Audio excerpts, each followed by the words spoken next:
Македонија останува европски лидер по смртност од COVID-19. Според вчерашните драматични бројки, земјава има далеку најмногу починати на 1 милион жители во споредба со сите земји на стариот континент. 40 нови жртви покажуваат дека смртноста изнесувала 2,8%, што значи процент на починатиот вкупниот број на заразени случаи. Босна и Херцеговина има стапка на смртност од 2,6%, Албанија и Бугарија 2,2%, потоа е Црнагора со 1,4%, додека Хрватска и Србија имаат стапка на смртност од 1,2%. Хрватска и Србија, иако имаат вкупно поголем број на заболени од коронавирус за разлика од Македонија, но таму процентот на починати лица со бројот на заразени е двојно помал. Според интернистот доктор Ангелко Ѓорчев, состојбата излезе на целосно од контрола, а фаталните бројки се должат на, како што вели, неправилните протоколи.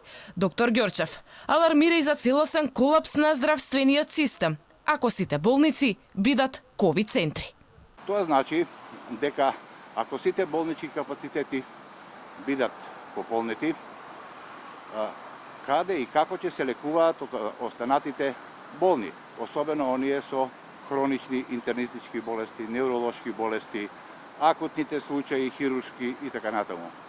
Во таква ситуација Министерството за здравство нема решение кога добро ќе се обмислат протоколите за лекување на асимптоматски болни со COVID, на болни со лесни симптоми од COVID-19, со средни и тешки симптоми, кои се индикациите за упатување у болница, кои се индикациите за директно ставање на респиратор. Ние немаме протоколи, наместо тоа имаме хаос.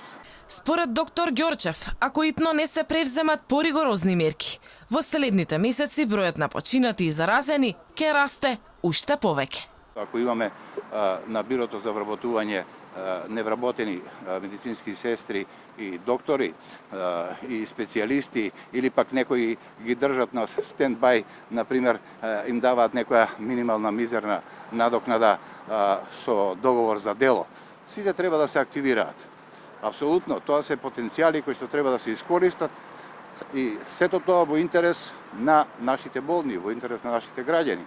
40 починати од COVID-19 повторно го отворија прашањето дали ќе има нови порестриктивни мерки. Последните официјални информации се дека не се планираат поригорозни мерки.